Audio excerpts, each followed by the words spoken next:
A dream stronger than struggles. In a small village, near Calcutta, lived a boy named Arjun. His father repaired bicycles in a tiny roadside shop, and his mother stitched clothes for neighbors to support the family. Their house had a tin roof that leaked during the monsoon, and electricity often disappeared for hours. But despite all the struggles, one thing never disappeared from Arjun's life: his dream. Arjun wanted to become an engineer. Every evening, after helping his father at the shop, he would sit under the village banyan tree with his schoolbooks. While other children played cricket nearby, Arjun solved mathematics problems by the light of a street lamp because his house had no proper lighting.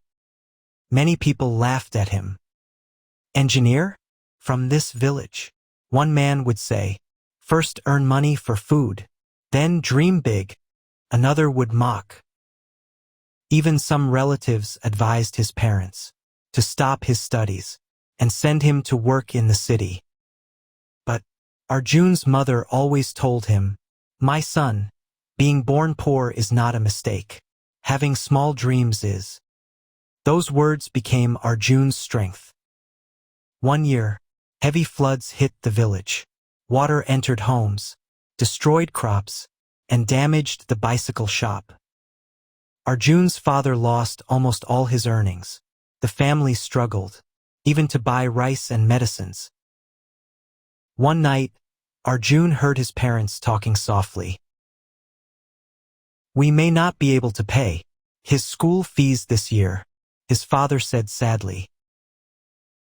Arjun stayed awake the whole night. He looked at his books and thought about quitting school to help his family. The next morning, he quietly went to his teacher, Mr. Iyer. "Sir, I think I should stop studying," Arjun said, with tears in his eyes. Mr. Iyer looked at him carefully and asked, "Do you really want to stop?" "No, sir, but my family needs money." The teacher remained silent for a moment and then opened a drawer. He handed Arjun a stack of old books. "These belong to my son," he said, "and from today, your school fees are my responsibility. But you must promise me one thing." "What is it, sir?" "Never let difficulties decide your future." That day changed Arjun forever. He started studying harder than ever before. Every morning, he woke up at 4 a.m., fetched water from the hand pump, helped his mother, attended school, worked at the bicycle shop in the evening, and studied late into the night. Sometimes he felt tired. Sometimes he felt hopeless. But whenever he thought about giving up, he remembered his mother's words and his teacher's faith in him. Years passed. Arjun completed class 10 and scored the highest marks in the district. For the first time, the same villagers who once laughed at him started praising him. But the real challenge was still ahead. He wanted to prepare for the IIT entrance exam, one of the toughest exams in India. Coaching classes in the city were expensive. Students there had laptops, fast internet, and private tutors. Arjun had none of those things. Still, he refused to quit. He borrowed old notes from seniors, watched free lectures at a cyber cafe, and practiced problems on rough newspaper sheets because he could not afford enough notebooks. During summer afternoons, when the heat became unbearable, he sat near the railway station because it had free fans and better lighting.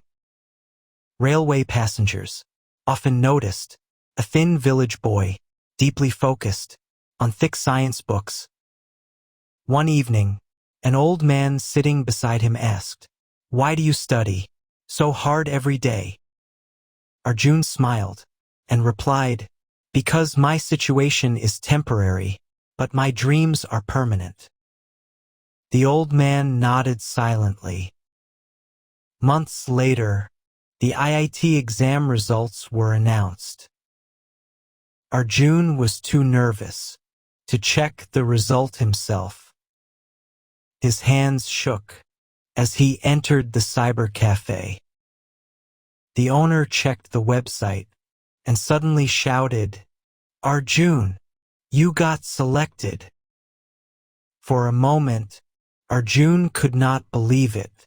Tears rolled down his cheeks. He ran home through the muddy roads, carrying the printed result, paper like a treasure. His mother cried with happiness. His father hugged him tightly, for the first time in years. That night, the entire village celebrated. The boy whom people once mocked had achieved what nobody imagined. At IIT, life was not easy either. Many students spoke fluent English and came from wealthy schools. Arjun initially struggled to fit in. During presentations, some students laughed at his accent. For a few weeks, he felt small again.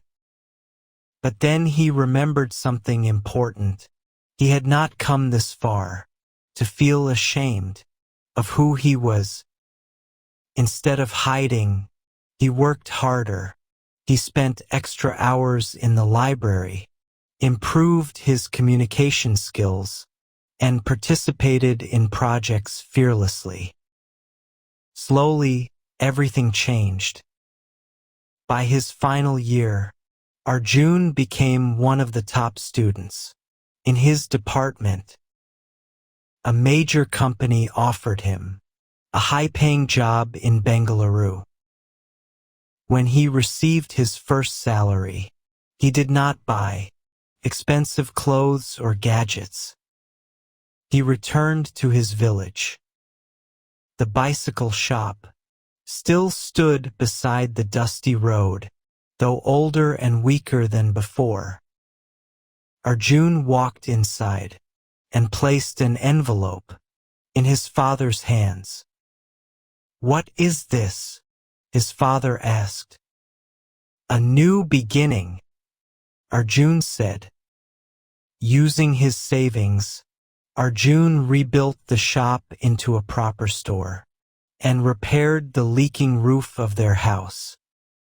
He also donated books and computers to the village school, where he once studied, under broken fans and cracked walls.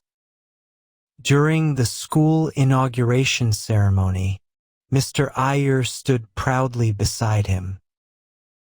A small boy from the crowd asked Arjun, "Brother, can someone from our village really become successful?" Arjun smiled. He looked at the children. The dusty playground, the old banyan tree, and the same streets where people once doubted him. Then he said, "Success does not depend on where you come from. It depends on whether you keep walking when life becomes difficult. People may laugh at your dreams today, but one day those same people may clap for your success. Never stop believing in yourself." The crowd burst into applause. That evening, as the sun set over the village fields, Arjun sat quietly outside his new home. The journey had been painful, slow, and full of struggles. But he understood one truth. Dreams are not achieved by the strongest people. They are achieved by those who refuse to give up. And somewhere nearby, under the same old street lamp, another child had already opened a book and started dreaming again.